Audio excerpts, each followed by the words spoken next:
आदित्यों में विष्णु मैं हूँ, ज्योतिर्मय में अंशुमान रवि। नक्षत्रों में चंद्र मैं हूँ, मारुतों में मरीचि मैं वेदों में सामवेद, देवों में मैं ही इंद्र हूँ। मन हूँ इंद्रियों में मैं, भूतों में मैं सुचेतना। मैं हूँ शंकर रुद्रों में, कुबेर धनवान मैं। अग्नि में मैं हूँ, वसुओं में, पर्वतों में सुमेरु में। जानो पुरोहितों में हूँ मैं ही पारत बृहस्पति। स्कंद सेनानियों में मैं, सरों में हूँ समुद्र में। भृगु महापापियों में मैं ही ओंकार शब्द में। यज्ञों में मैं, जप यज्ञ, स्थावरों में हिमालय है। आपको स्मरण होगा कि इस अध्याय में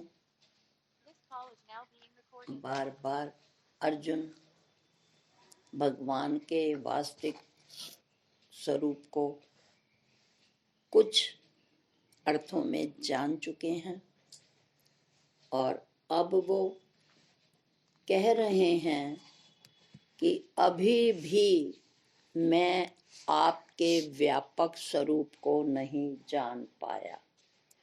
आप तो असीमित हैं ही।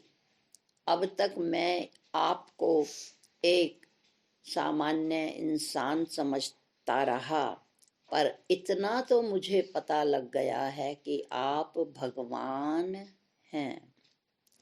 परंतु आप तत्व रूप से किस तरह विद्यमान हैं, कृपया मुझे खोल के ये आत्म योग और विभूति जनार्दन फिर कहो। प्यासा हूँ मैं विज्ञान अमृत पान का। ये विद्या जिज्ञासुओं और मुमुक्षुओं के लिए ही बस है और यही जिज्ञासा अब उत्पन्न हो गई है अर्जुन के चित्त में। और जहाँ जिज्ञासा होती है गुरु वहाँ अपने हृदय का सारा भेद खोल देते हैं। तो अब इन 5-6 श्लोकों के माध्यम से भगवान अपनी व्यापकता का वर्णन कर रहे हैं, यानी कहिए कि मेरी विशेष विशेष विभूतियों का नाम ले रहे हैं। ऐसा क्यों है?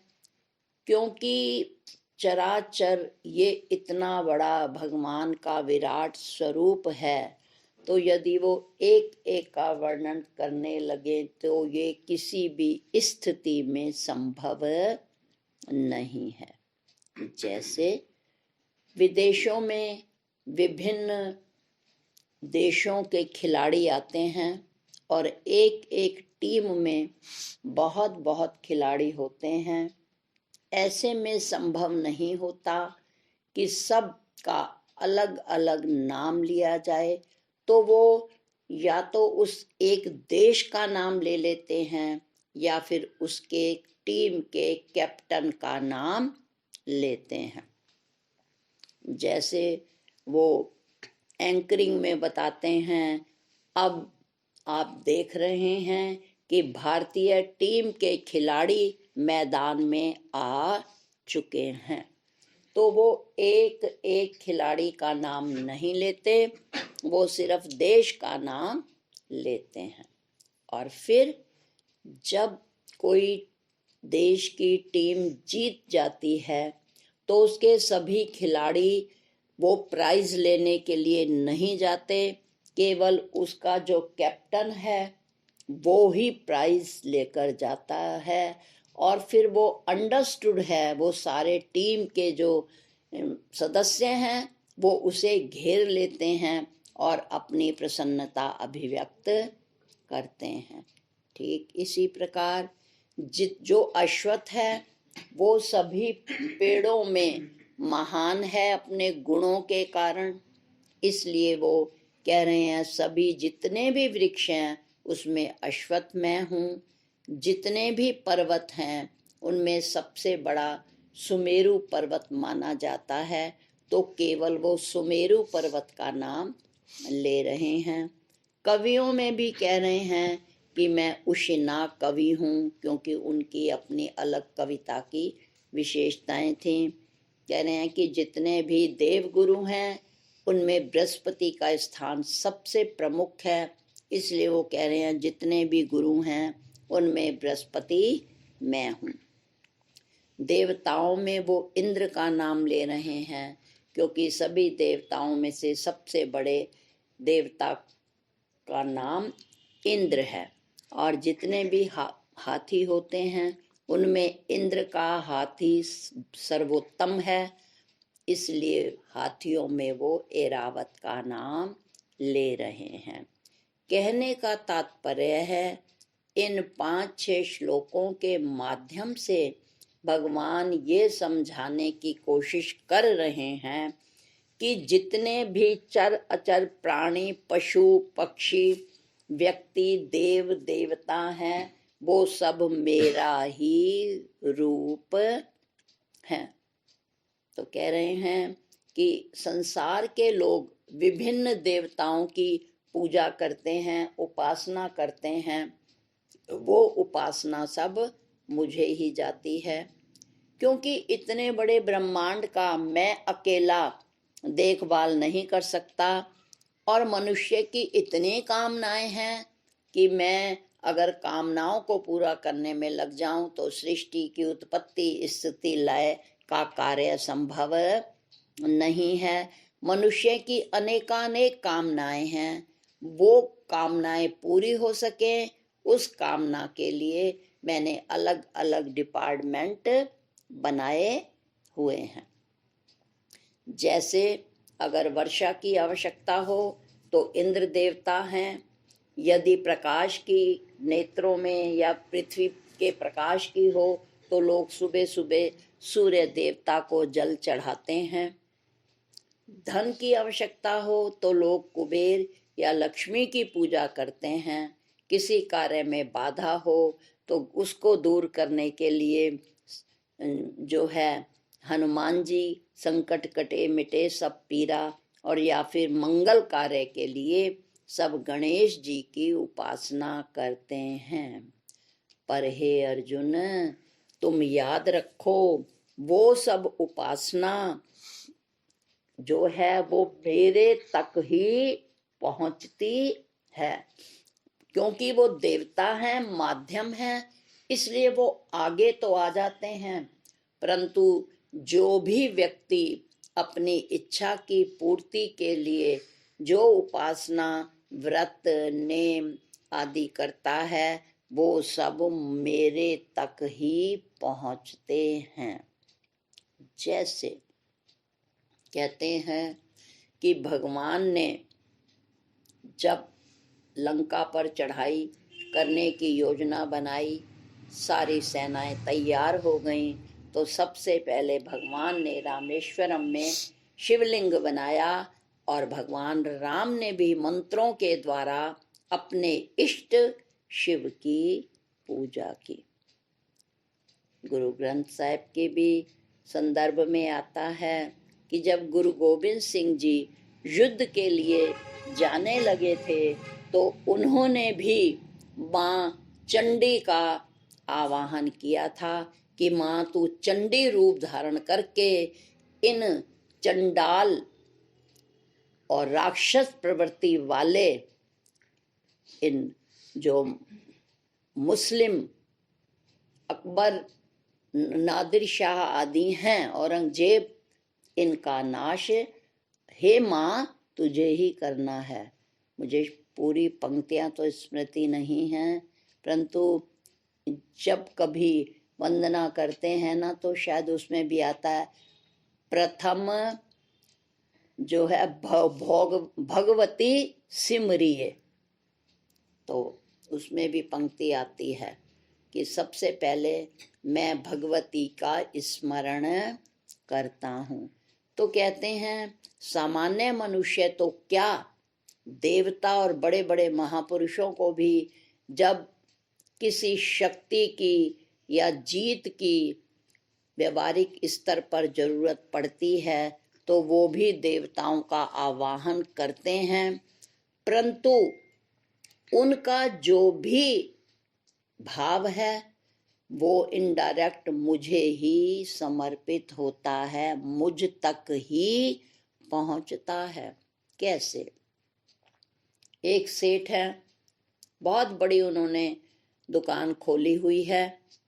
वो सेठ नित्य प्रति दुकान पर नहीं आते। अपनी दुकान को चलाने के लिए उन्होंने सेल्समैन, मैनेजर, मुनीम आदि सब रखे हैं।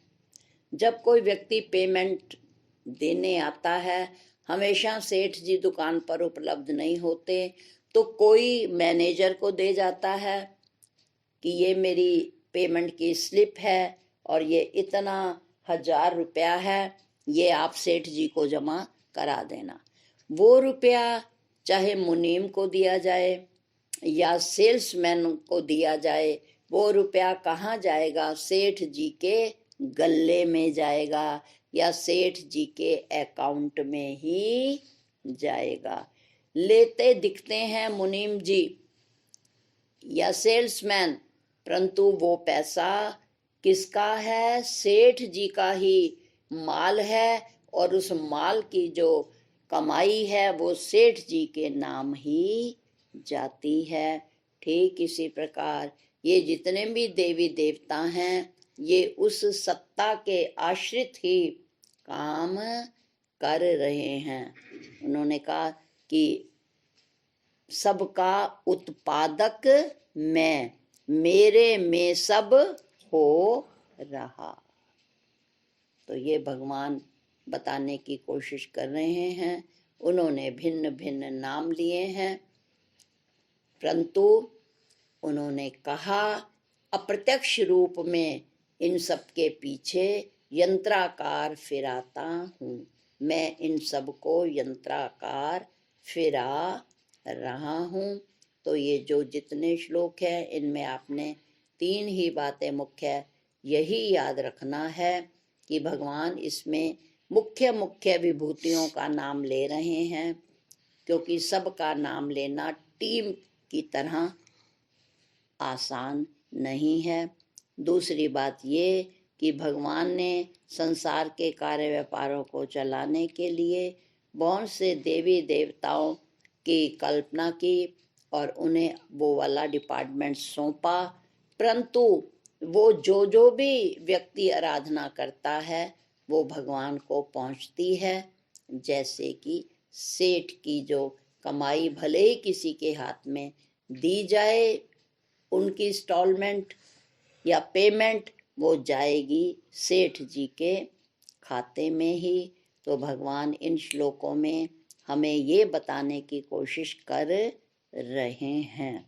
अब आगामी श्लोक मेन हमने आना है कि भगवान ये इतना सब क्यों बता रहे हैं।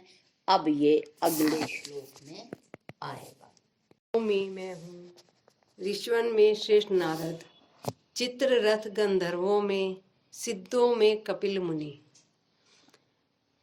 उचे श्रवा मुझे जानो।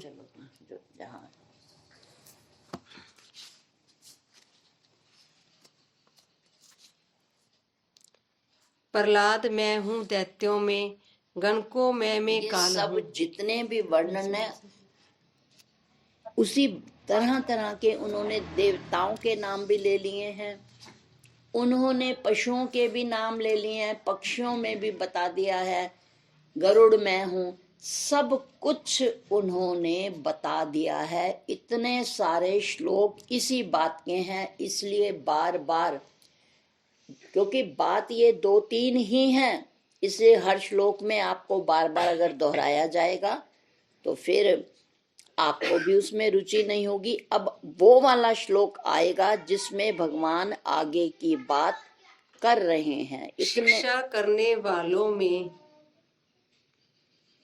दंड नीति जैसु की, मैं ही हूँ सतगुणों में ज्ञान इसमें पढ़ते जाओ सारा। अर्जुन सब भूतों का मैं हूँ बीज सनातन, मेरे बिना नहीं है वो जो चराचर भूत है। अब कहने का मतलब ये है कि जैसे अभी अभी इतने श्लोक समझाए हैं, वो कहते हैं यही जानो कि सबका उत्पादक मैं, मेरे में सब हो रहा। इसमें भगवान अपने को बीज बता रहे हैं। ठीक है, अब इसको समझेंगे कैसे बीज बता रहे हैं। वो कह रहे हैं जैसे किसी पेड़ में जितनी शाखाएं हैं, पत्ते हैं, उसके तना है, फल लगता है अथवा फूल हैं, उनकी कल्पना बिना बीज के हो ही नहीं सकती। सबसे पहले क्या डाला जाता है? बीज डाला जाता है। जब बीज डाला जाता है ना, तो सबकी नजर बीज पर नहीं जाती। जिस तरह किसी घर को बनाने के लिए मकान की नींव डाली जाती है, तो हमारी दृष्टि दीवारों और छत पर तो होती है, पर उसके अंदर जो ईंटें हैं और उनसे जो नींव बनी है, उस पर हमारी दृष्टि नहीं जाती। इसी तरह बीज के कारण ही इतने बड़े वृक्ष की कल्पना की जाती है। बीज पहले जमीन में होता है, वो भले ही हमें उसका आभास ना हो रहा हो, पर उससे निकला अंकुर हमें बता देता है कि बीज बोया जा चुका है। अब बीज में से अंकुर फूटा, छोटे छोटे, फिर तने हुए, फिर और तना बढ़ता गया, वो थोड़ा मोटा हुआ, फिर उसमें से बराबर में शाखाएं निकली, उन शाखाओं पर फिर पत्ते निकले, पत्ते के बाद फिर उसमें छोटे छोटे से फूल लगे और फिर उसमें फल लगा। पर अगर बीज अच्छी तरह पोषित ना हो, तो किसी भी पौधे के साइंस ने 6 अंग माने हैं। तो कहते हैं यदि बीज पुष्ट ना हो, तो वो जो पौधे के 6 प्रकार हैं, वो कभी भी पुष्ट नहीं हो सकते। और दूसरी बात ये है कि भले ही भी बीज आंखों से दिखाई नहीं दे रहा, परंतु नाम सबके साथ उसका ही जुड़ा है। कहते हैं लग रहा है पत्ते देखकर कि ये अमरूद का पत्ता है। उसमें छोटे छोटे सफेद फूल निकलते हैं, जानकार समझ जाता है। वो कहता है ये अमरूद लगाया है आपने, ये अमरूद के पत्ते हैं। तो लगाया किसको अंकित कर रहा है? कि लगाया है का मतलब है आपने इसमें बीज डाला है। फिर जब उसके सफेद फूल निकलते हैं, हल्की हल्की बीच में पीलापन लिए कुछ और 7 फूलों के होता है, तो जिन्होंने देखा होगा या जिनके घर वृक्ष होते हैं, तो वो दूसरों के घर भी देख कर जान जाते हैं कि ये अमरूद का पेड़ है। देखो, जिसने देखा ही नहीं कभी अपने घर में, उसे क्या पता लगेगा दूसरे के घर में देख कर कि ये अमरूद का है। पर अगर हमने देखा है अपने घर में किस तरह से पत्ते होते थे, फिर उसका फूल ऐसा रंग का होता था, तो हम दूसरे के घर में जब ऐसा देखते हैं ना, तो क्योंकि हमें पहचान है, तो हमने पहले अपने घर उसे देखा। अब हम जब दूसरे के घर में भी जाते हैं तो हम पहचान जाते हैं कि ये अमरूद का फूल है। और फिर क्या कहते हैं, छोटे छोटे अमरूद बड़े प्यारे लग रहे हैं। और आप ये भी देखते हैं, जो बीज बोया गया था वो बीज अब जब फल पक जाता है तो लास्ट में वही बीज अब दिखाई दे रहा था। इसका मतलब है मैं उत्पत्ति के समय में भी हूँ, मैं आदि में भी हूँ और मैं अंत में भी हूँ। जब हम फल खा लेते हैं तो लास्ट में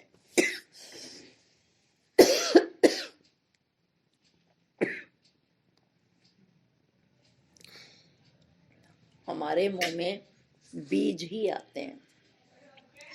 तो ओतश्च प्रोतश्च विभु प्रजायत, ईश्वर क्या है, सब में ओत प्रोत है, इसलिए उसे विभु मैंने व्यापक कहते हैं। जर्रे जर्रे में है झांकी भगवान की, पर किसी नूर वाली आंख ने पहचान की। अब भगवान उन्हें नूर दे रहे हैं, दिव्य ज्ञान दे रहे हैं। दोबारा से इस श्लोक को फिर से पढ़ो, सबका उत्पादक में।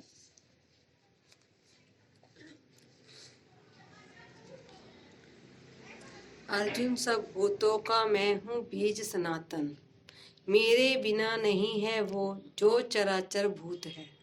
तो कहते हैं कि जितने भी भूत प्राणी हैं, ये प्रसंग पहले भी बहुत बार आ चुका है कि सभी भूतों के अंदर भूतनाथ अप्रत्यक्ष रूप से हैं। तभी उन्होंने कहा कि पंजा दा कल बुत बना के विच वड़ बैठा आपे, आपे धिया आपे पुत्र आपे ही माँ बापे, आपे रोवे आपे हंसे आपे करे से आपे, बुल्ले शानू मुर्शिद मिल गया फिर आपे दा आपे। तो उन्होंने ये कहा पंजा दा कल बुत बना के। इसी बात को हमारे उपनिषदों ने भी इस छोटे से सूत्र में कहा, तत् सृष्ट्वा तत् अनु प्रविश्यत। भगवान ने सृष्टि की उत्पत्ति की और फिर उसमें ज्ञान रूप से बैठ गया। जैसे कि हम कभी कभी भजन गाते हैं कि ज्ञान रूप से सदा विराजे सबके भीतर माही, तुई है मैं नाही प्रभु जी, तुई है मैं नाही। तो वो ज्ञान रूप से विराजित हो गया। भूत क्या हैं, अस्थिर हैं, नाशवान हैं, अंतवंत इमे देहा। जितने भी ये देह घड़े गए हैं पांच भूतों से, अंतवंत इमे देहा, ये सब देहें अंतवान हैं। परंतु इसमें जो देही जीवात्मा है वो भी अंतवान है, परंतु अनंत वो है, परंतु ज्ञान के बाद उसका बाध हो जाता है। तो जो जीवात्मा है ये भी अनंत है, पर फिर भी अनादि तो है, पर ये अनादि शांत है, क्योंकि ज्ञान के बाद इसका बाध हो जाता है।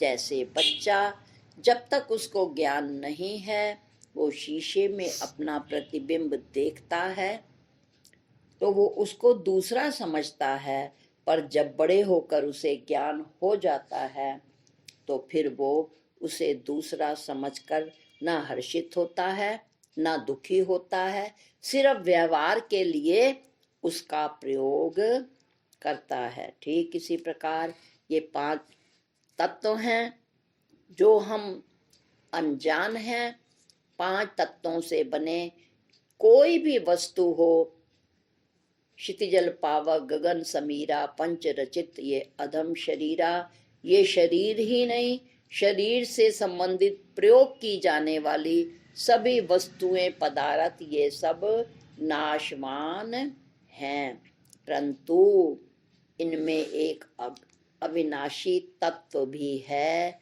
क्योंकि ज्ञान का कभी बाध नहीं होता। जिस प्रकार एक चित्रकार है, उसने चित्र बनाया। अब चित्रकार क्या है? चित्र की अपेक्षा चित्रकार स्थिर है, चेतन है, परंतु वो चित्र में है नहीं, परंतु है भी है नाही के बीच में जो कुछ है सो है। वो चित्र के बीच में है भी नहीं, पर चित्र के बीच में है भी। तो ही तो उन्होंने कहा, आश्चर्य से एक इसे कहे है, आश्चर्य से एक इसे सुने है, सुन के भी है बोध नहीं किसी को। तो बड़े आश्चर्य की बात है भी नहीं भी। कैसे? चित्र में वो नहीं है, परंतु ज्ञान रूप से सदा विराजे। कैसे? प्रदर्शनियों में बड़े बड़े चित्र जब लगे होते हैं, वहां चित्रकार मौजूद नहीं होते, परंतु उनके या तो नीचे नाम लिखे होते हैं, वो नाम से या फिर अपनी कला से पहचाने जाते हैं कि इतना सुंदर चित्र पिकासो के अलावा किसी का हो ही नहीं सकता। तो वो ज्ञान रूप से उसमें हो जाता है। और अगर जिनको ज्ञान नहीं भी होता ना, तो वो ज्ञान कोशिश करते हैं जानने की, बड़ा प्यारा है, बड़ा प्यारा है। ये किसने बनाया इस प्रदर्शनी में? मुझे याद आ गई, जब एग्जाम होते थे तो हमारे साथ आर्ट की टीचर भी बैठी होती थी, वो कॉपी चेक करती थी। कई बार इतनी सुंदर आर्ट होती थी ना, तो हम तुरंत पूछते थे, दीदी बहुत ही सुंदर है। कहते ये निश्चित रेखा की होगी, क्योंकि वो ही इतनी सुंदर क्लास में आर्ट बनाती है। और हमारे साथ भी ऐसा होता था कि जब किसी का बहुत सुंदर राइटिंग होता था और वो 100% उसके नंबर हो जाते थे, तो मैं कहती थी निश्चित ही ये कॉपी दीपिका की होगी, क्योंकि इतना सुंदर राइटिंग भी उसका है, और क्लास में जो भी वो उत्तर लिखती या देती है टू दी पॉइंट देती है। तो बड़ी क्यूरियोसिटी कई बार होती थी, और हमारे पास हमारी डायरी होती थी जिसमें नाम भी होते थे और रोल नंबर भी होते थे। तो कई बार तो ऐसी हमें देखकर कॉपी उत्सुकता होती थी कि देखूं ये किस लड़की की कॉपी है, बहुत सुंदर इसका राइटिंग है। लग तो यही रही कि दीपिका होगी, टू दी पॉइंट उत्तर वो ही क्लास में बताती है। और कई बार देखते थे कि हाँ मैं पहले ही कह रही थी ना, तो वो दीपिका उस समय मौजूद नहीं है, पर वो किस रूप में मौजूद है? अपनी क्रिया के रूप में। तो वो कहते हैं कि यंत्राकार फिराता हूँ भूतों को निज शक्ति से। जब ये कठपुतली का हम लोग बचपन में जब खेल देखा करते थे और कठपुतलियां नाचती थीं, तो ये बता रही हैं कि कठपुतली वाला इसके पीछे है, क्योंकि बिना उसके नचाए ये कठपुतलियां नाच ही नहीं सकती। तो भगवान आज के श्लोक में यही बताने की कोशिश कर रहे हैं कि आप जितने भी चराचर के आकार हैं या उनकी क्रियाएं हैं, उनके स्वभाव हैं, उनके पीछे जो चेतन सत्ता है, उसके दर्शन करो।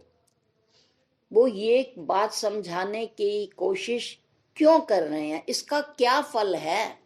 हम सब जानते हैं, सब में भगवान है, सब भगवान का रूप है, परंतु बिना डिटेल से ब्रह्म ज्ञान द्वारा समझाए जब तक स्वयं भगवान या ब्रह्मनिष्ठ गुरु एक एक बात को डिटेल से नहीं समझाते तो वो बात जुबान से बता दी जाती है और कान से सुन ली जाती है, पर वो ध्यान में बात बैठती नहीं है। ये गुरु रूप में, क्योंकि इस समय भगवान कृष्ण गुरु रूप में है, इसलिए कहा जाता है श्री कृष्णम वंदे जगत गुरु।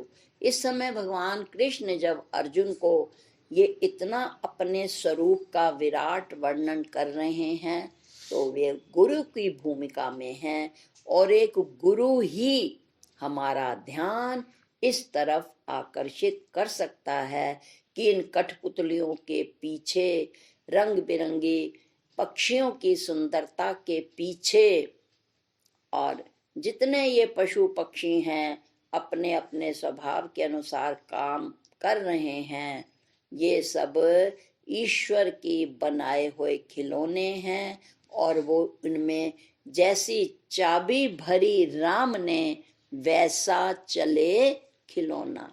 उसने जिस पक्षी में जैसा संकल्प डाला है वो उसी संकल्प से काम कर रहा है। बहुत बार इसी तरह आपस में जब कई बार चर्चा हो रही थी, एक बार तो फिर बीच में यही प्रश्न आया था, ये ऐसे कैसा है, वो कैसे, ये ऐसे कैसे हो सकता है। तो उन्होंने कहा ये भगवान का संकल्प है, देर सवेर उसका संकल्प पूरा होता ही है। कैसे? जैसे हमारे प्रधानमंत्री जी का नियम वो था, संकल्प था कि मैं इस भारत को जो है असीम देखना चाहता हूँ, या मैं स्त्रियों को ये सुविधाएं देना चाहता हूँ। पहली बार जब वो बैठे थे उन्होंने बहुत अनाउंसमेंट किए थे कि मैं ये चाहता हूँ और इस काम के लिए मैं संकल्पबद्ध हूँ। और योगी जी भी ये बहुत बार कहते हैं कि मैं इस काम के लिए संकल्पबद्ध हूँ। हमारी योजना लगभग तैयार है और थोड़ी देर में हम, थोड़े समय बाद हम अपनी इस योजना को क्रियान्वित करेंगे। तो चाहे देर सवेर हो, यदि दृढ़ निश्चय हो, आज हमारे देश का विकास इतना क्यों हो रहा है कि अब यहाँ के प्रधानमंत्री और उनके नेतृत्व में काम करने वाले कुछ मुख्यमंत्री उनकी योजना के अनुसार और उनके दृढ़ संकल्प के अनुसार जहां जहां जिस राज्य में काम कर रहे हैं उस राज्य की उतनी उन्नति हो रही है। ठीक इसी तरह हमें जब बताया जाता है या जब भगवान कृष्ण उनकी ऐसी वृत्ति बना रहे हैं तो जरूरी नहीं कि ये बात उन्हें जल्दी समझ आ जाए, परंतु भगवान संस्कार तो डाल ही रहे हैं।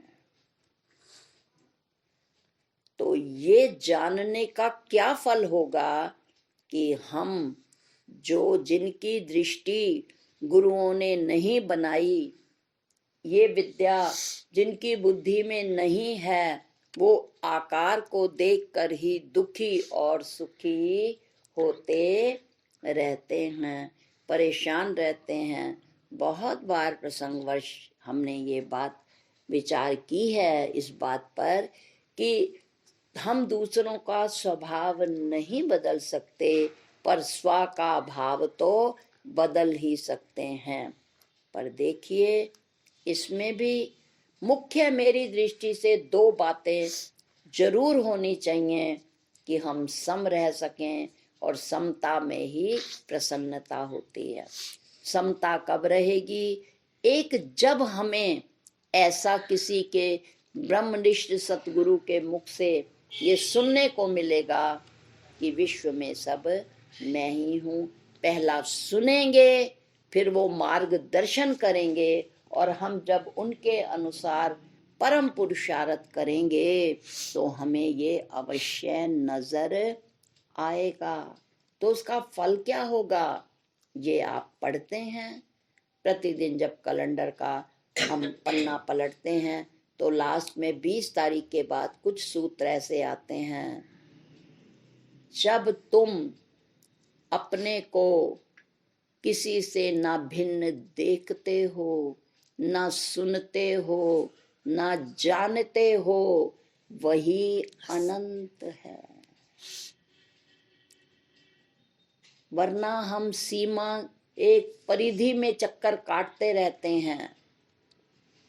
अब और जबकि पूज्य बीजी महाराज कहा करते थे, ओ अनंत तुम व्यक्ति नहीं हो। व्यक्ति कौन है, जो कई रूपों में अभिव्यक्त है, टुकड़ों टुकड़ों में बैठा है। तो आज भगवान समझा रहे हैं, जब तुम आकार को ना देखकर आधार दृष्टि बनाओगे, तब तुम भी किसी से राग द्वेष नहीं रखोगे कि इसमें भी मेरा परमात्मा बैठा है। जैसे कि नामदेव जी ने देखा कि मैं अगर सूखी रोटी नहीं खा सकता तो ये सूखी रोटी कैसे खाएगा, इसलिए वो कटोरा लेकर भाग रहे हैं। शिवलिंग पर जल चढ़ाने के लिए बहुत लंबी यात्रा करके आए हैं एक नाथ जी, भगवान परीक्षा लेने के लिए कि इन्होंने इतनी विद्या पढ़ी है, इनकी दृष्टि अभी व्यापक बनी कि नहीं। तो उन्होंने ही अपना दूसरी विभूति के रूप में आए, गर्दभ रूप में आए, एक गधे के रूप में आए और उल्टा होकर तड़फने लगे प्यास के लिए, मुंह से झाग निकल रहा है। और एक नाथ वहीं खड़े हो गए, अपने जो कमंडल का जल था जो उन्होंने शिवलिंग पर चढ़ाना था वहीं चढ़ा दिया कि विश्व में सब मैं ही हूँ। ये भी ईश्वर की एक विभूति है, ये इसमें भी तो ईश्वर है। वहां मैं जल चढ़ाऊंगा तो जिसको इस समय जल की जरूरत है तो मैं उसको दूं ना, क्योंकि इसमें भी प्राण है। तो ये जल मेरा अवश्य शिव को पहुंच जाएगा, क्यों भी ये भी शिव का रूप ही है। तो फिर उन्हें भेद नजर नहीं आता और वो भेदपूर्ण द्वेषपूर्ण व्यवहार नहीं होता। फिर दूसरा फल बताया, हमने अगर ऐसा किया जैसा कि एक नाथ जी ने किया, नामदेव जी ने किया, अगर हम भी वैसा करते हैं तो क्या लाभ होता है। वो कहते हैं, जब मनुष्य विश्वात्मा को अपनी आत्मा समझने लगता है तब सारा विश्व शरीर की भांति उसकी सेवा करने लगता है। तब ये चित्त नहीं आता, मेरे तो मुझे पूछते ही नहीं, मेरे ने तो ऐसा ही नहीं किया, वैसा नहीं किया। तब भगवान को धन्यवाद निकलता है, भगवान कृपा है तेरी, क्या हुआ अगर इस रूप में तेरा काम नहीं हुआ, दूसरे रूप में तो हो ही गया ना। तो हमारी पकड़ दुख दे रही थी, मेरे वालों ने नहीं किया, मैंने बच्चों को पाला पोसा, मैंने फलाने को इतना दिया लिया, पर वो मुसीबत में मेरे काम नहीं आए। अगर परिपक्व दृष्टि होती है तो कहते हैं बहुत अच्छी बात है, उनका किया तो एहसान वाला होता, और जो मेरा समष्टि का व्यक्ति कर गया वो तो श्रद्धा से कर गया, वो तो एहसान भी नहीं रख गया, वो तो भाव से कर गया। कितनी अच्छी बात है कि मेरे व्यष्टि ने नहीं किया। अगर मेरा व्यष्टि करता तो जिंदगी भर मुझे जताता ही रहता, पर ये काम मेरा समष्टि ने किया, श्रद्धा से किया, प्रेम से किया और अहोभाव से किया कि धन्यवाद, मुझे आपने ये काम करने का मौका तो दिया। और वास्तव में बिल्कुल सही बात है। तो कहते हैं जब तुम विश्व आत्मा को अपनी आत्मा समझने लगते हो तो सारा विश्व, जिस तरह ये शरीर, यदि इसके कोई भी अंग में कोई प्रॉब्लम हो तो दूसरा अंग तुरंत सहायता करता है। कई बार रात को अनुभव किया जाता है कि पूरी जो है रजाई अगर पैर पर नहीं आ पाई तो गर्म हाथ जो रजाई के अंदर था वो तुरंत निकलता है और वो उस पैर पर रजाई जब डालता है तो सोचती हूँ देखो ना अब भिन्नता है। ये इस हाथ को पता है कि ये पैर भी मेरा ही है क्योंकि सब उस चेतना से जुड़े हैं। जबकि पैर ठंडा है और हाथ कितनी देर से गर्म हो चुके हैं, परंतु ये अपनी परवाह नहीं इसने की। तुरंत इसने उठ करके कमर उठी, सीधी हुई, फिर झुका हाथ, उसने रजाई खींची और पैर को ढक दिया। उस समय यही याद आता है कि ठीक किसी तरह यही तो लिखा हुआ है कि जिस तरह एक अंग में शरीर में कोई भी प्रॉब्लम होती है तो दूसरा अंग उस पर एहसान नहीं करता और उसका काम करने में उसे कोई परेशानी नहीं होती। ठीक इसी तरह उन्होंने कहा कि सहस्त्र शीर्षा पुरुषा सहस्त्राक्षा सहस्पाद स भूमि विश्वतो वित्वा अत्यतिष्ठत् दशांगुलम ब्राह्मण तस्य मुखम आसीद बाहु राज्य न कृत रु तदस्य तद वैश्य पदभ्याम शूद्रो अजायत। कि भगवान के सिर से ब्राह्मणों की उत्पत्ति हुई, भगवान की भुजाओं से क्षत्रियों की उत्पत्ति हुई, उदर से जो है पेट की वैश्यों की उत्पत्ति हुई और भगवान के जांघ से शूद्रों की उत्पत्ति हुई। तो फिर विभिन्नता कैसी जब भगवान के 4 अंग हैं और उन एक एक अंग से एक एक वर्ण की उत्पत्ति हुई तो फिर वैमनस्य क्यों होता है। तो ये हमें उदाहरण दिए उपनिषद ने। तो आज यही बात भगवान कृष्ण अर्जुन की जिज्ञासा को देखते हुए समझा रहे हैं। ए चंचल चित्त, तू व्यर्थ में क्यों दुखी होता है, सिवाय तेरी सत्ता के इस संसार पर किसी का आधिपत्य नहीं है। तो ये इसके लिए समझा रहे हैं कि द्वैत भय कारणम यह इतरम पश्यति स मृत्योर मृत्युम प्राप्नोति। परंतु जब एक को देखता है तो एक में कोई भय, कोई दुख या कोई भिन्नता की प्रतीति नहीं होती। और वो यही कहते हैं कि उधर तो बहुत बार हम ये दोहराते हैं, गीता का बार बार यही आता है श्लोक कि विश्व में सब मैं ही हूँ, दूसरा कुछ है नहीं। और एक शायर ने भी यही कहा कि ये सब मेरा तमाशा है, मैं अहले तमाशा हूँ। तमाशे के रूप में भी मैं हूँ, तमाशा दिखाने वाला भी मैं हूँ, तमाशा देखने वाला भी मैं हूँ, क्योंकि मुझसे भिन्न कुछ है ही नहीं। आज के श्लोक में हमारे वैमनस्य को, हमारे राग देश को, हमारे दुख की स्थिति तभी मिट सकती है जब हम एकमेव अद्वितीय ने नास्ति किंचन इस सिद्धांत को समझेंगे।